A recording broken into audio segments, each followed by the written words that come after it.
As is tradition, I have a new look. I have a completely different, like, kind of hair in my head, and my hat is gonna cover it up, and then my beard's grow back in. So I'm just gonna look different every video. Probably. This is just how it's gonna be done in time. We'll be a running gag that you can guess how long it's been since I recorded the last video based off of how different I look.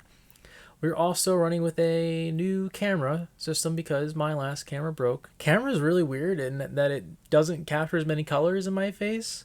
And yeah, I look white passing in this kind of camera. That's fun. That's funny. But we're gonna try this one. Might try and get a new one down the line, but we'll see. But we want to get to the video now. I'm done with my like keeping up with the daily grind.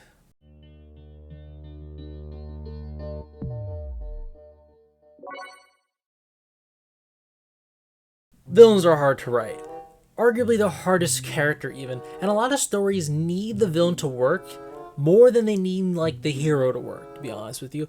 But how do you create a villain who pushes the plot forward, who drives attention-grabbing conflict, who challenges the hero in a way that's worth reading or watching or whatever form of media you're writing for? I have one way that I prefer, and I'd like to explain why I think it works and why I think another way doesn't, if you give me the chance. I want to talk about this because I was talking to my friends about good villains, and one of them said that they want a villain with the viewpoint you can understand. Someone with complex motivations and a deep backstory that informs their character like it would a hero. And I kind of recoiled. I'm personally really sick of villains who need to be someone the viewer can identify with and understand. In an age where media literacy is at its lowest, where people love genocidal maniacs like Eren Yeager without considering exactly what he's doing, and think good art is somehow not political, I don't trust a lot of people to not take the worst lessons from stories, and for some writers to not try and chase the fad of making a villain people will just put on a pedestal. I've already talked about how much I love pure evil villains, and how much I wish we could get more classic Disney-era villains like Maleficent and Frollo. I truly believe that there's a lot to learn from these villains that we can use to write our own, even those we want to feel morally complex. I put morally complex in quotation marks if you couldn't guess.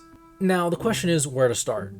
I believe that you should start small, start simple, start with one main foundational characteristic of your character, and then you can build around it as you come up with the story. You add layers as need be and create complexity from that rather than starting with complexity from the start. I strongly believe that you shouldn't start with something so complex or try to redo or rewrite a character who normally isn't that complex with some complex motivation. I think that just kind of breaks a character and your story in a way that the character's naturally not built for. For a thought exercise, let's consider how we can make the skeleton of a villain character. Let's start with something simple. Loneliness. Seems simple and relatable, right? Most people know how terrible being lonely is. But why is our villain lonely? Maybe he's an outcast. Again, simple enough and quote-unquote relatable, but why is he an outcast?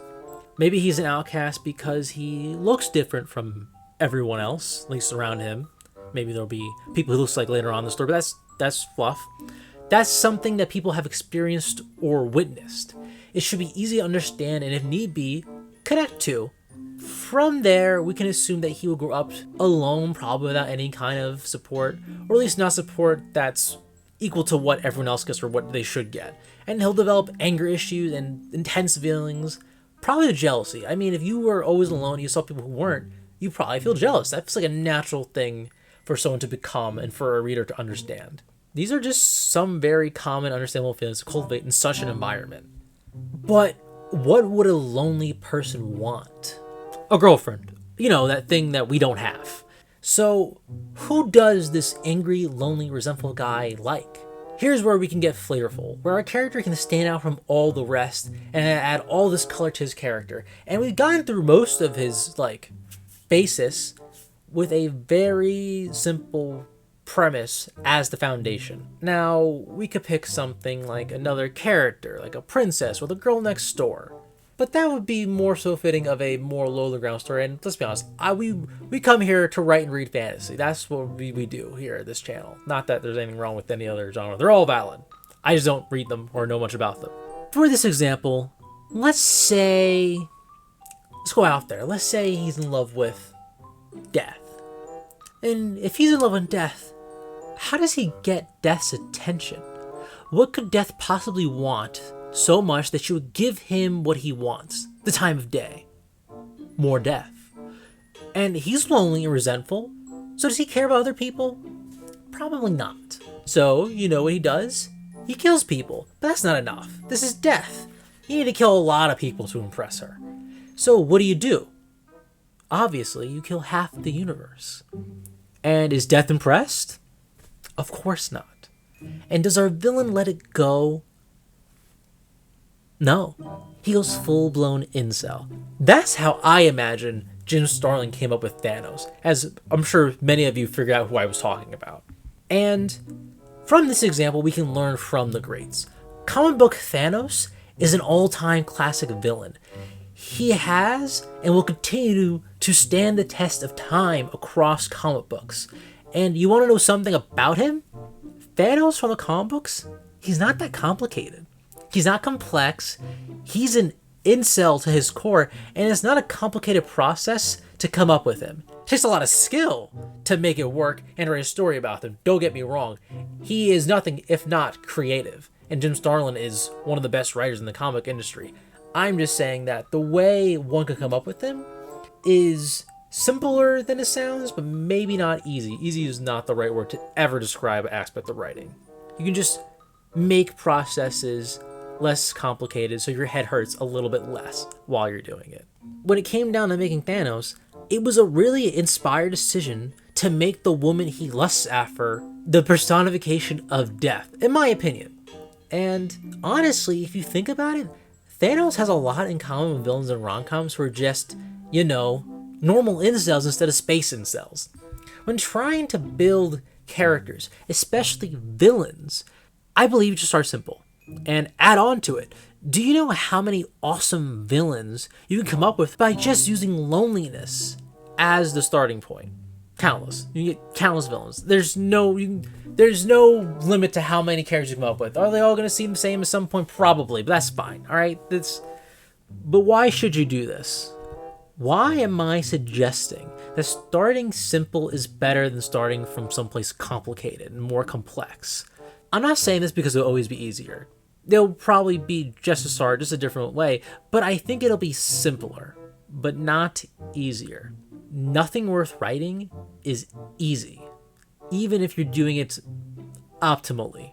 Optimally sounds like the right word. That sounds like the right word. That feels right. To me, the problem with starting complex is large.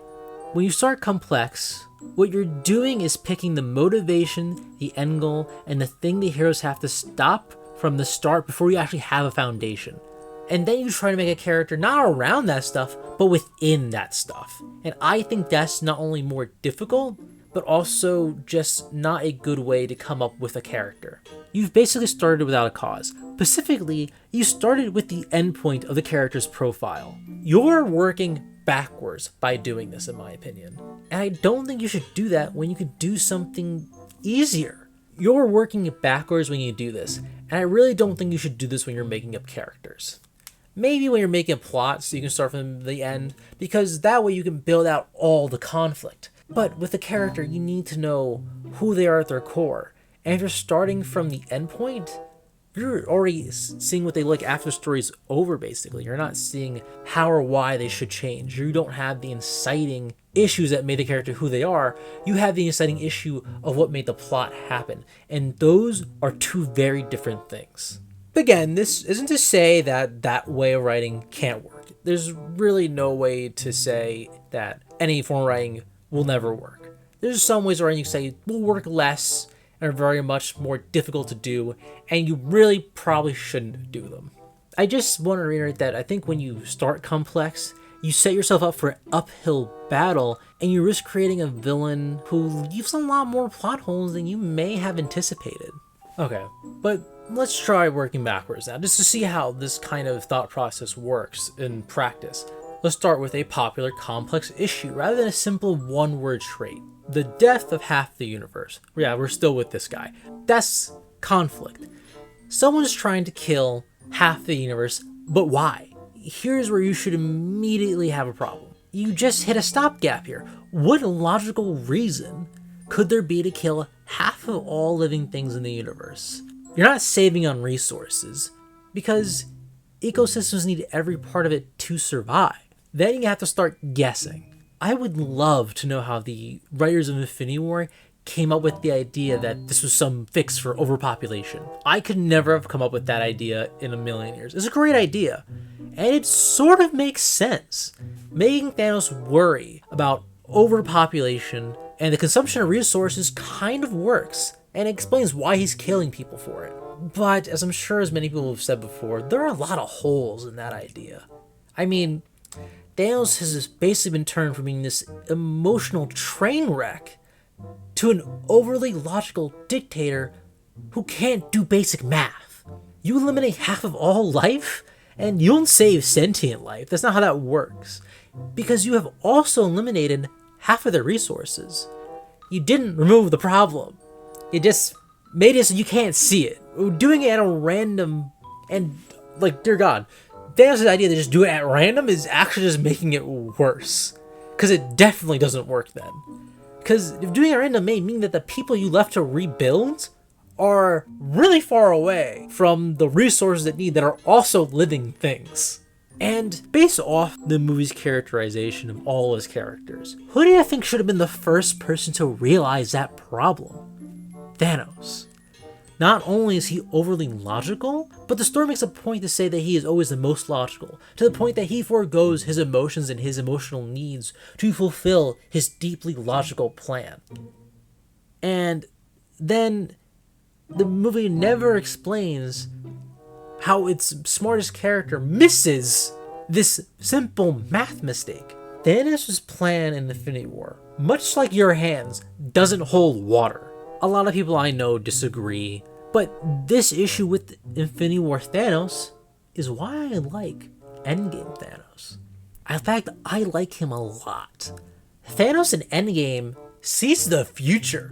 He knows his plan doesn't work, and how people are still struggling across the galaxy, or the universe, not just the galaxy. Obviously, we don't think about killing half the universe. If Thanos were as logical as he was presented in Infinity War, then he should quit. Like, go back to the drawing board. He should see that his idea won't work and do something else. But what does he do? The opposite of that. Instead, he turns into the biggest jerk you've ever seen and blames the victims instead. His victims. He threatens to make his plan even worse than it was before. 10 times more malicious. I mean, he plans to reduce everything to nothing and then rebuild it all again. He literally says, I'm gonna reduce you to atoms. He goes from having this logical fix to a very real problem to an egotistical maniac who can't accept that he's wrong. And that retroactively makes it clear why he never realized his own inability to do math. And retroactively, that is when he makes it clear exactly why he never realized why he's bad at math. Suddenly, he's just a guy who always has to be right. And with all the power he has, and the issue of overpopulation right in front of him, he takes it to the natural conclusion and becomes an evil of simplicity. Obviously, first and foremost, you should write how you want. Do what makes you feel comfortable. I can say that villains and stories are built better on a simple foundation all I want, and that works for me. But maybe you can't do that, and that's okay. I mean, I'm a firm belief that you shouldn't be writing a story for anyone other than yourself, because at the end of the day, you can't actually write a story for everyone. You can't write a story trying to hit a audience, even though some people in said audience think that you should. That's not how writing works. You need to write what you want to read or watch, or I guess just read and watch, or play if you're making a video game. I just feel that this is important because I think a lot of writers can make their stories better by looking at it this way, but I have no authority to say that for sure. I bet there are many who write worse stories because they try to do it this way, but it just doesn't work for them.